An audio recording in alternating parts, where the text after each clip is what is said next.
Merci à tous les deux. On va discuter avec Eric et votre épouse Patricia là-haut. On vous fait un coucou. Vous ne pouvez pas nous rejoindre du fait des marches, mais on vous salue. Et du coup, on va se permettre d'échanger avec votre mari. S'il dit des bêtises, vous intervenez. Hein. D'accord. Monsieur, merci d'intervenir. Est-ce que vous pouvez résumer en quelques mots l'histoire de votre épouse pour qu'on comprenne bien? En quelques mots. Donc moi, je suis Eric, j'ai 58 ans, mon épouse a 54 ans. Donc elle prenait le traitement Androcure pendant 8 ans. En 2019, elle s'est fait opérer de son méningiome, au professeur, qui a sauvé mon épouse, je pense. Et malheureusement, elle a fait un AVC pendant l'opération. Et donc, elle est hémiplégique, épileptique, et donc elle est sur un fauteuil. Voilà. Donc concrètement, pour moi, c'est encore très difficile. Moi, à contrario, je suis toujours dans il y a beaucoup d'émotions parce que je suis très très très énervé et j'ai toujours pas fait le deuil en fait. Est-ce que vous voulez qu'on parle de cette colère ou on la met de côté? Non, on la met pas de côté parce qu'aujourd'hui, il faut comprendre qu'en 2019, il m'est arrivé ça, c'était en février. Il faut comprendre aussi, c'est mon épouse qui est principalement impactée, mais on parle de les dents et comme disait monsieur, les dents, c'est un petit mot, mais c'est beaucoup de choses. Et en fait, moi, j'ai perdu mon père 2 mois après l'opération, ma mère 2 ans après. Donc ça a été pendant 5 ans très très très difficile. Pour moi, en tant qu'aidant. D'accord. Et cette colère, elle est liée aux complications à cause de la chirurgie? Elle est liée à la survenue du méningiome? Non, elle est liée qu'il n'y a pas de responsable aujourd'hui. Par rapport à la prise du médicament? Par rapport à la prise du médicament. Pourquoi aujourd'hui, mon épouse, qui a fait confiance, il faut faire confiance au médecin, il faut faire confiance à la personne qui vous prend en charge. Pourquoi aujourd'hui on lui a donné un médicament qui n'était pas destiné à sa pathologie? Pourquoi elle se retrouve dans un fauteuil? D'accord. Il n'y a pas de responsable. Peut-être faudra-t-il attendre que les procédures se fassent et que les reconnaissances des responsabilités des uns et des autres, au-delà du cas de madame, soient faites. Et je pense que ça arrivera, mais c'est vrai que les temps sont infiniment longs. Infiniment longs. La justice est longue. Quand on lui a diagnostiqué le méningiome et quand on lui a parlé de chirurgie, vous étiez bien sûr à ses côtés. Comment vous avez pu l'aider à gérer ça, ces annonces et cette préparation? Je me rappelle encore, c'est très très dur. C'était ici, on la voyait pas remonter. On la voyait pas remonter. Et bon, après, vous êtes venu nous parler. Et donc, elle n'a pas compris. Elle n'a pas compris. Sur son lit, elle ne comprenait pas ce qui lui arrivait, parce qu'il n'arrivait pas à se déplacer. Ça a été très bien. Donc là, on parle de l'hospitalisation, effectivement. Madame se rendait pas exactement compte de ce qui lui arrivait dans les premiers jours. Nous, entre guillemets, beaucoup plus. Après, il y a eu un départ en centre. Et donc, oui. Quelle était votre action pendant qu'elle était en centre de rééducation? Alors moi, mon action, concrètement, on sait très bien que quand on fait un AVC dans les 6 premiers mois, c'est très important puisqu'on essaie de récupérer le maximum, on va dire. On sait qu'on va pas récupérer de la totalité. Donc, si vous m'aviez prévenu, j'en avais conscience. Patricia ne le savait pas. Et on a été dans un centre, malheureusement, qui n'a pas fait le job dans les premiers mois. Et donc, il a fallu se battre aussi pour faire sortir mon épouse et trouver un autre centre. Et finalement, l'autre centre a été à la hauteur. Mais il s'est passé 3 mois. On ne peut pas faire sortir les gens comme ça du jour au lendemain. Il a fallu énormément de combats. Moi, ça fait 5 ans que je suis en combat.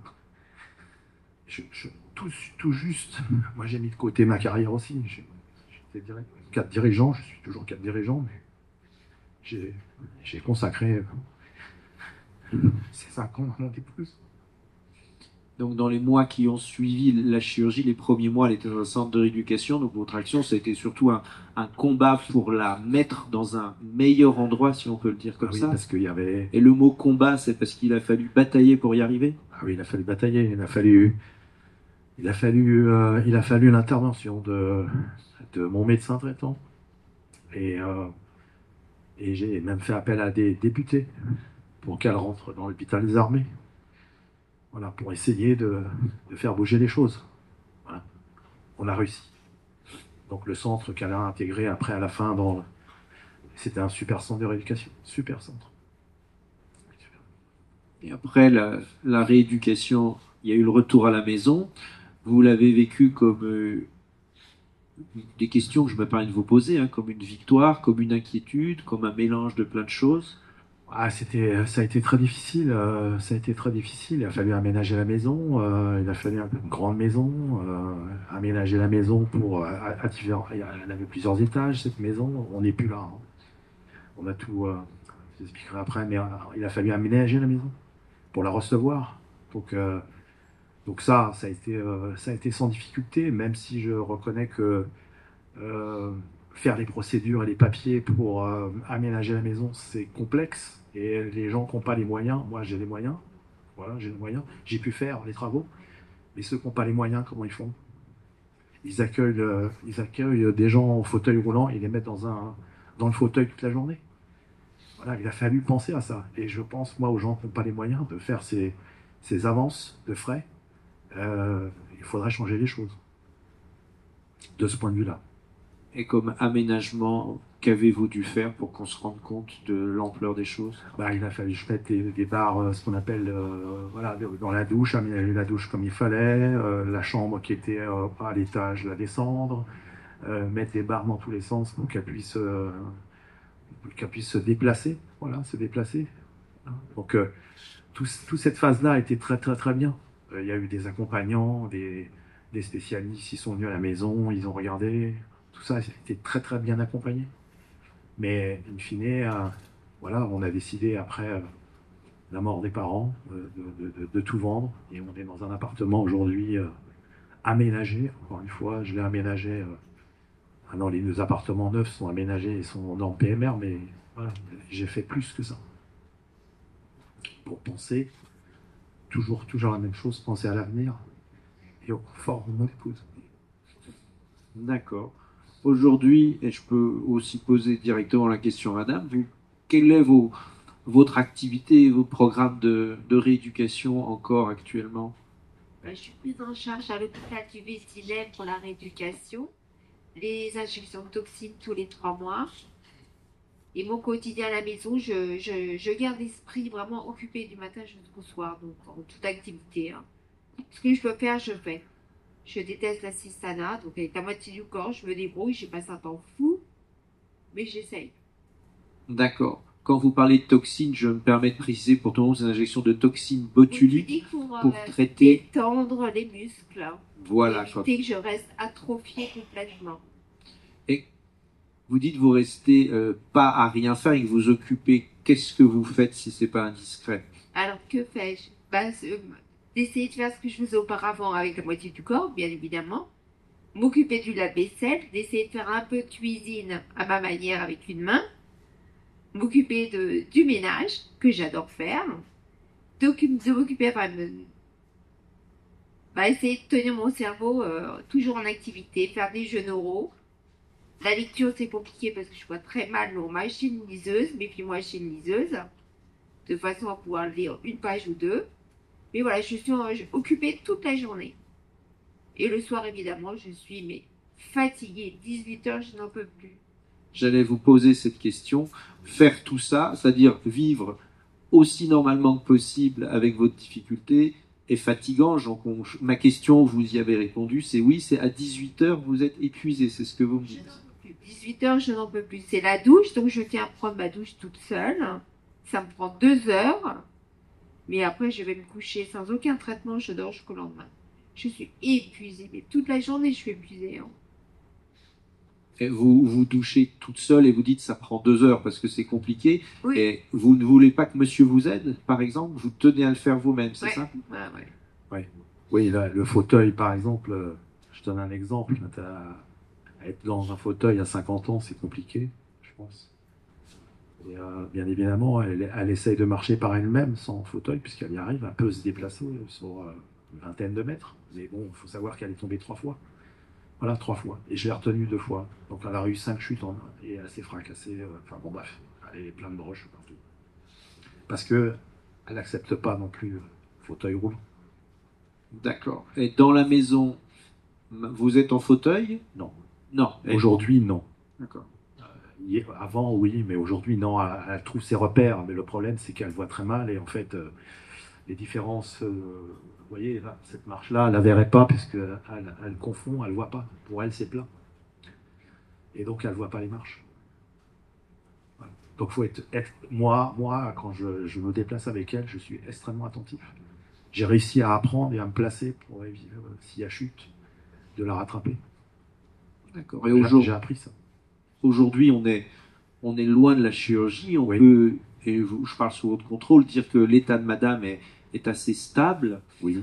Quelles sont les adaptations que vous avez faites dans votre vie, vous, monsieur, en tant qu'aidant, et largement au sein de la famille, pour l'accompagner au quotidien? Bah, on a changé d'endroit, on a changé de maison, déjà pour oublier. Mon épouse était très active, hein, elle était assistante maternelle, il y avait une grande maison, il y avait les enfants sont grands aujourd'hui. Mais bon voilà, et donc pour oublier ce passé, passer à autre chose. Voilà, on a tout vendu. Aujourd'hui, c'est un appartement très spacieux, avec tout est aménagé, très grande salle de bain, PMR, un peu rentrée, mais avec le fauteuil roulant dans la douche. Voilà, donc les portes à galandage pour éviter des portes avec le fauteuil. Voilà, donc j'ai essayé de penser au mieux la place. Donc à l'avenir, elle n'a jamais de souci. Elle est sur un endroit, voilà, sur 100 mètres carrés à plat, voilà, sans aucun obstacle. Voilà. Et moi, j'ai déménagé à un quart d'heure du travail. J'étais à 1h30 du travail. D'accord. Voilà. Donc ça a changé aussi. Ça m'a permis aussi, et la philosophie a changé de vie. Moi, j'ai mis ma carrière de côté et moi, j'ai 58 ans. Je ne pense plus à ça aujourd'hui. Je ne pense plus à ma carrière. Moi, aujourd'hui, je pense qu'à une chose, c'est à vivre tous les jours. L'instant présent. Et profiter. Madame, quand on a encore un suivi de Oui. lâche, entre guillemets, parce que les délais sont longs, mais avec des IRM pour vérifier que la maladie ne revient pas. Comment vous vivez ça, madame, et ça, monsieur? Moi, très bien, j'ai qu'une hâte, c'est de vous voir au mois de juin, professeur Palu. Je sais que le prochain IRM et puis la prochaine consultation, c'est en juin, je l'ai déjà en tête. Très bien. Ça vient. Non, j'ai aucune inquiétude. Moi, aujourd'hui, sur ce côté-là, j'ai plus d'inquiétude. Moi, ce qui me préoccupe quand même, c'est à l'avenir. Mon épouse est jeune encore, donc elle arrive à se déplacer. Mais qu'est-ce que ce sera dans 10 ans? Qu'est-ce que ce sera dans 15 ans? Dans 20 ans, il faudra que je sois toujours là et en pleine forme. Donc effectivement, j'ai changé moi aussi. J'ai fait plein de changements dans ma vie. Je fumais 2 paquets de cigarettes, 3 quand c'est arrivé. Je fume plus depuis 4 ans, depuis 3 ans et demi, 4 ans. Je fais du sport tous les jours pour essayer d'être en forme et d'accompagner le plus longtemps possible. D'accord. Merci tous les deux pour ce partage. Comme on l'a fait, madame ou monsieur, si vous aviez un message, un mot de la fin à nous apporter, pour lequel on repartirait avec. Moi, je dirais la résilience. Ça vous va, madame, ce mot? Eh bien, on garde ça et on vous remercie tous les deux. Merci à tous.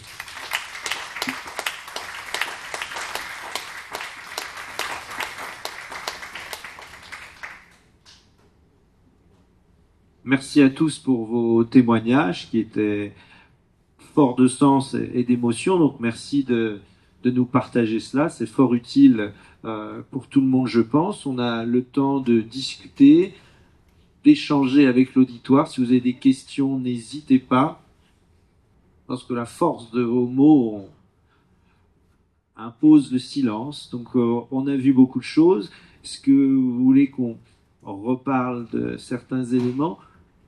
Monsieur, je vous ai posé la question de l'annonce du méningiome et de la chirurgie, vous avez, à juste titre, d'emblée embrayé sur les suites, c'est-à-dire l'annonce de la complication.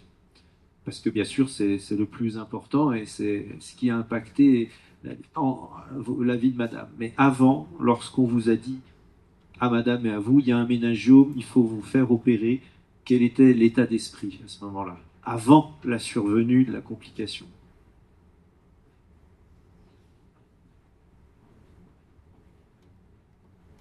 C'était compliqué, c'était difficile de... Déjà, on comprenait pas. Enfin, aujourd'hui, mon épouse, quand elle a appris ça, elle était toute seule. J'étais pas là. Elle a fait l'IRM et je remercie encore la personne, l'assistance médicale qui était là et qui a aidé mon épouse dans les premiers instants d'apprendre qu'elle avait une tumeur. Après, nous, bien évidemment, avec vous, tout de suite, c'était un vendredi soir. Je me souviens encore comme si c'était hier. Et donc, le lundi, on était chez nous. On était avec vous pour essayer d'analyser, d'appréhender. Moi, avec le recul, Patricia, avant son intervention, elle n'était pas sereine. Pour quelle raison, je ne sais pas, mais elle n'était pas sereine. C'est ce que je me souviens. Vous avez tous les deux, avec vos mots, évoqué l'importance du rôle de l'aidant et puis cette importance pas forcément assez reconnue, comprise, mise en avant. Mon expérience personnelle, c'est que je vous ai vu être des aidants aux côtés de vos épouses et que ça se voit beaucoup, oui, ce que vous faites. Et si vous êtes là pour en parler si bien, c'est que vous avez parfaitement accompagné vos épouses dans les épreuves.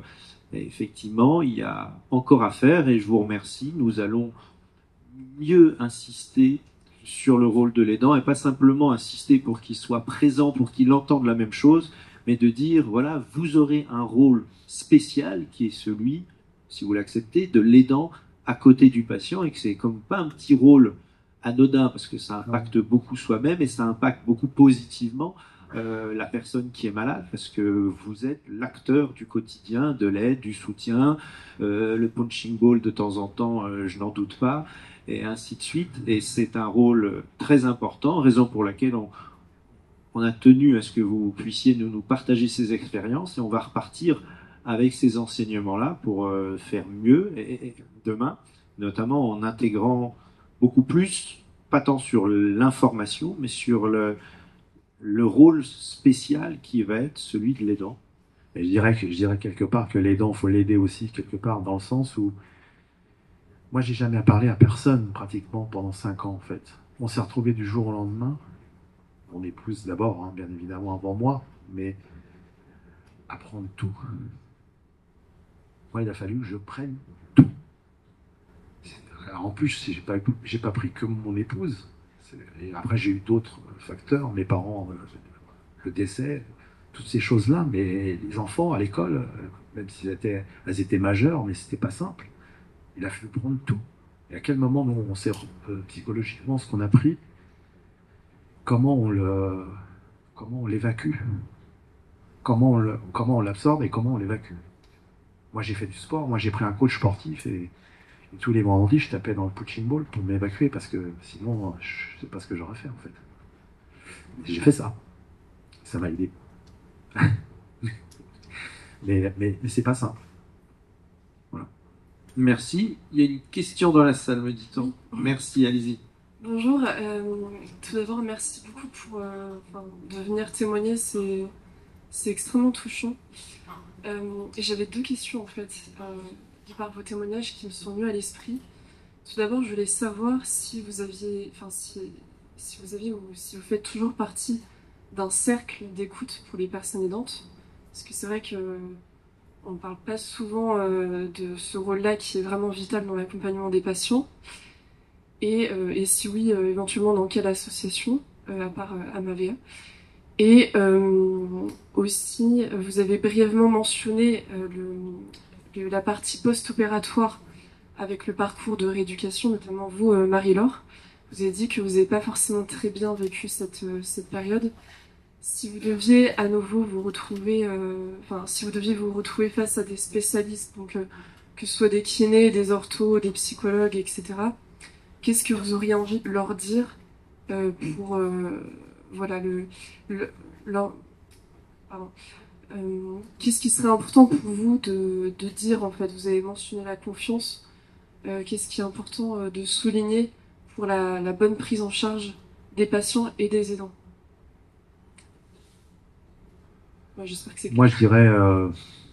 Moi, je dirais un point régulier avec l'aidant en tout cas, qu'il y ait des étapes avec quelqu'un à qui parler et de voir si aujourd'hui les choses sont en bonne voie. En tout cas, se confier. Voilà. Enfin, aujourd'hui, vous voyez, quand je vous dis, moi j'ai eu 5 ans et je suis toujours dans la phase, j'ai pas accepté ce qui nous arrive et j'ai pas eu le temps de pleurer. Vous voyez, je pleure ce soir, mais j'ai pas eu le temps de pleurer en fait. J'ai pas eu le temps de faire mon deuil. Voilà. Bon. Après, me concernant, vous parlez d'association, je me suis absolument pas tourné vers aucune association. Malheureusement, la vie, on la connaît, elle est dure. On est entouré d'amis, de nombreux amis. Enfin, quand je dis amis, c'est réellement amis. On a eu 2 cancers, et dont un qui est toujours à l'actualité, d'amis proches. Et waouh, ça soulage de parler de ça, de se retrouver entre potes et de chialer sur un canapé, quoi. Merde. Faut pas avoir peur de ces émotions. Alors non, j'ai pas fait partie du cercle de parole. En revanche, effectivement, j'ai 2 de mes amis qui ont eu un cancer du col de l'utérus et un cancer du côlon en même temps que moi, et on s'est fait un club des cancéreux. Et ça nous a permis de parler entre nous sans gêne, voilà. C'était très sympa de pouvoir partager son expérience des hôpitaux déjà, et puis des différents examens que nous avons dû faire. Après, la seconde question, je pense qu'il malheureusement, on est dans un excellent système de santé, mais qui a des problèmes de recrutement, des problèmes de moyens, de beaucoup de choses. Et du coup, on est un peu effectivement laissé dans la nature sans boucle de comment se débrouiller en fait en post-opératoire. Voilà. Je parlais de Bénédicte qui m'avait aiguillée vers une orthophoniste spécialisée qui connaissait bien la pathologie, et ça, donc du coup, j'ai pas perdu de temps. Ça a été très fluide. En revanche, par exemple, en ce qui concerne la kinésithérapie, j'ai eu une première kiné qui est venue à la maison. C'était la seule qui voulait se déplacer parce que moi, je ne pouvais pas me déplacer. Et ça a été un challenge de la trouver. Elle connaissait assez peu la pathologie, donc on a découvert ensemble la façon de faire. J'ai eu un second kiné, parce que je garde une petite faiblesse au niveau du pied, à qui j'avais expliqué tout un tas de choses. Et lui, il comprenait pas, en fait.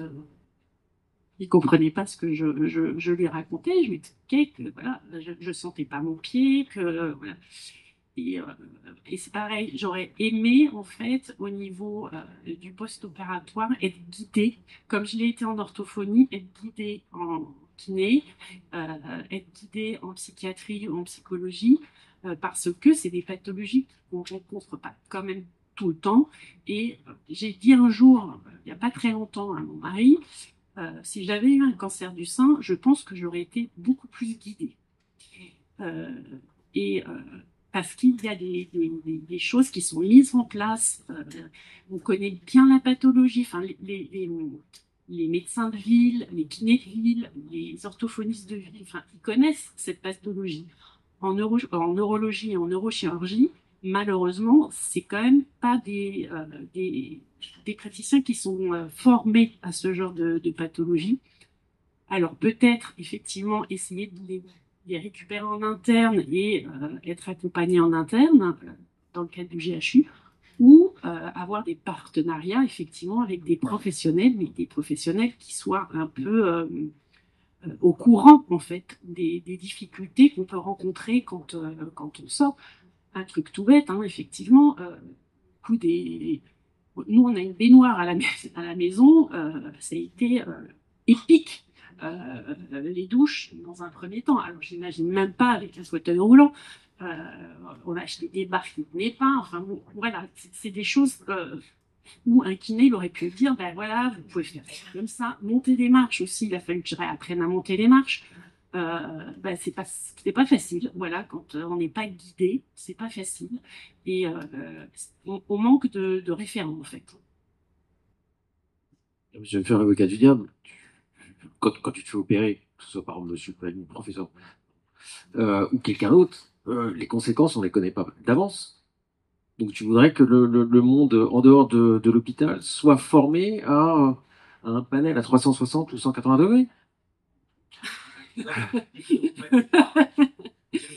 Non, je dis pas que tout le monde doit être formé aux séquelles neuro, mais en revanche, avoir effectivement un répertoire avec des professionnels qui sont formés à ce genre de choses, je pense que ça peut être quelque chose d'intéressant. Ou faire des formations pour des professionnels, effectivement, qui pourront nous aider plus que... Parce que les séances de kiné, ok, j'en ai fait beaucoup des séances de kiné, mais voilà, j'avais pas d'évolution, voilà, c'était, j'ai l'impression que la personne, elle savait pas comment me prendre. Moi, dans le cadre de mon travail, par exemple, je fais faire de la physiothérapie aux animaux, et j'avais l'impression que je prenais plus de temps à expliquer comment faire de la physiothérapie à vos chiens de malade Michu que le kiné ne prenait à m'expliquer comment monter les marches. Donc, ouais, ça m'a gêné. Cette prise en charge m'a gêné. Ouais. Moi, de la même manière, quand mon épouse allait rentrer de rééducation, elle a passé 6 mois en centre de rééducation, minimum. Quand elle est rentrée, mon épouse a joué au jeu neuro dans le salon. Dans le salon, elle jouait au jeu neuro et elle s'occupait que de ça. Patricia, tu as des enfants. Tu te rappelles?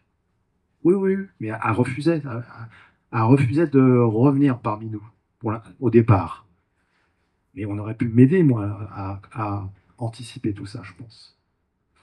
De la même manière, pendant 3-4 mois après qu'elle est revenue à la maison, eh ben, elle avait une sonnette. Parce que quand on est en centre de rééducation, on a tout ce qu'on veut. Je ne voudrais pas être dans un centre de rééducation. Vous comprenez bien hein, mes propos. Mais en fait, moi, j'étais la sonnette, en fait. Il fallait que je vienne tout de suite. Tout de suite. Tout de suite. Tout de suite. Et après, j'ai essayé d'adapter. J'ai parlé à Patricia. J'ai dit, Patricia, il faut que tu comprennes que je t'aide. Mais je l'ai rééduqué, en fait. Je lui ai dit, t'es plus à l'hôpital. T'es avec ton mari, tes enfants. Donc, il faut que tu reviennes parmi nous et que tu... Il n'y a plus la sonnette. En tout cas, la sonnette, elle est là, mais elle vient pas tout de suite. Et c'est compliqué, ça. Mais on aurait pu nous aider, là aussi. Quelqu'un de professionnel peut anticiper ça. Quelqu'un qui a passé 6 à 8 mois à l'hôpital pour faire de la rééducation, quand il rentre, voilà. Et ça a mis du temps. Ça a mis presque 1 an. Et ça, je pense qu'on aurait pu nous aider. D'accord. Merci une fois de plus pour ces témoignages. D'autres commentaires ou questions? Il me reste à vous remercier une nouvelle fois, tous les 4, Merci. pour vos témoignages très forts et très utiles. Merci à vous encore.